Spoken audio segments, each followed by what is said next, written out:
Hi all welcome to blasters arena. East Bengal ഇത്തവണ രണ്ടും കൽപ്പിച്ചുകൊണ്ടാണ് വരുന്നത്. കഴിഞ്ഞ തവണത്തേതിന് സമാനമായി കൂടുതൽ പണം ഇറക്കിക്കൊണ്ട് കൂടുതൽ മികച്ച താരങ്ങളെ എത്തിക്കുക എന്നതാണ് ഇപ്പോൾ ഈസ്റ്റ് ബംഗാളിന്റെ ലക്ഷ്യം. ട്രാൻസ്ഫർ മാർക്കറ്റിൽ ഏറ്റവും കൂടുതൽ നിറഞ്ഞു നിൽക്കുന്നത് ഈസ്റ്റ് ബംഗാൾ തന്നെയാണ്. ഇപ്പോഴിതാ അവരുമായി ബന്ധപ്പെട്ട മറ്റൊരു റൂമർ കൂടി പുറത്തേക്ക് വന്നിട്ടുണ്ട്. അതായത് മധ്യനിരയിലേക്ക് ബ്രസീലിയൻ സൂപ്പർ താരമായ മിഗേൽ ഡമാസിനോയെ ഇപ്പോൾ ഈസ്റ്റ് ബംഗാൾ എത്തിക്കുകയാണ്. അവരുമായി ബന്ധപ്പെട്ട മാധ്യമങ്ങൾ എല്ലാവരും ഇക്കാര്യം സ്ഥിരീകരിച്ചിട്ടുണ്ട്. ബംഗ്ലാദേശിലെ ഏറ്റവും വലിയ ക്ലബ്ബായ ബസുന്ധര കിങ്സിന് വേണ്ടി മികച്ച പ്രകടനം നടത്തുന്ന മധ്യനിര താരമാണ് മിഗേൽ ഡമാസിനോ. 25 വയസ്സ് മാത്രമാണ് ഉള്ളത്. മുന്നേറ്റത്തിലും പ്രതിരോധത്തിലും ഒരുപോലെ ക്ലബിനെ സഹായിക്കാൻ കഴിയുന്ന ഒരു മിഡ്ഫീൽഡറാണ് മിഗേൽ.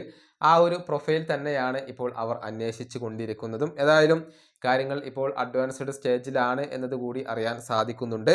നിലവിൽ മികച്ച പ്രകടനം ബസുന്ധര കിങ്സിന് വേണ്ടി അദ്ദേഹം നടത്തിയിട്ടുണ്ട്. 9 മത്സരങ്ങളിൽ നിന്ന് 5 ഗോളുകളും 6 അസിസ്റ്റുകളും സ്വന്തമാക്കാൻ ഈയൊരു മിഡ്ഫീൽഡർക്ക് കഴിഞ്ഞു എന്ന് പറയുമ്പോൾ അദ്ദേഹത്തിൻ്റെ മികവ് എത്രത്തോളം ഉണ്ട് എന്നുള്ളത് ഇതിൽ നിന്നും വളരെ വ്യക്തമാണ്. ഏതായാലും വലിയ ഒരു സാലറി ഒക്കെ നൽകിക്കൊണ്ട് മിഗേൽ ഈസ്റ്റ് ബംഗാളിലേക്ക് എത്തും എന്നാണ് ഇപ്പോൾ പ്രതീക്ഷിക്കപ്പെടുന്നത്. ഈ വീഡിയോയുടെ അവസാനിപ്പിക്കുന്നു. അടുത്തൊരു വീഡിയോയിൽ വീണ്ടും കാണാം.